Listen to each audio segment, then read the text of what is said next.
మారుతున్న కాలపు అవసరాన్ని చైనా కరెక్ట్గా వాడుకుంది. అందువల్లనే చైనా అమెరికాని దాటబోతోంది. రాబోయే 5-10 ఏళ్లలో ప్రపంచంలో $30 ట్రిలియన్ ఆర్థిక వ్యవస్థగా ఉన్నటువంటి అమెరికాని దాటి చైనా ముందుకు వెళ్ళే అవకాశం ఉంది.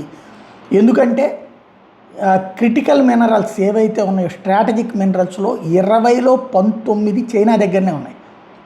Batteries, renewables, graphite, manganese, rare earths, cobalt, lithium, copper, nickel, ఇట్లాంటి వాటన్నిటిలో కూడా చైనా డామినెన్సే ఉంది.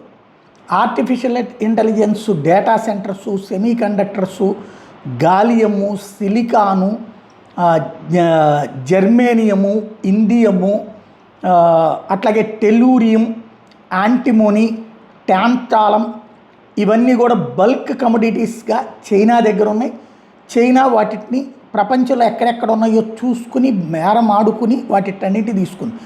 ఏరోస్పేస్ డిఫెన్స్ టెక్నాలజీలో కావాల్సినటువంటి మోలిబిండం, టైటానియం, వాండియం, తుంగెస్టిన్, చోర్నియం, జిర్కోనియం, ఇవన్నీ మైనింగ్లో కూడా చైనా దగ్గరే ఉంది. అంటే బ్యాటరీస్, రెన్యూబుల్స్ కావాల్సినటువంటి మూలకాలు, ఏఐకి, డేటా సెంటర్లకు కావాల్సినటువంటి మూలకాలు, ఏరోస్పేస్ డిఫెన్స్ సెక్టార్కి కావాల్సిన మూలకాలు, సెమీ కండక్టర్స్కి కావాల్సిన మూలకాలన్నీ కూడా చైనా దగ్గరే ఉన్నాయి.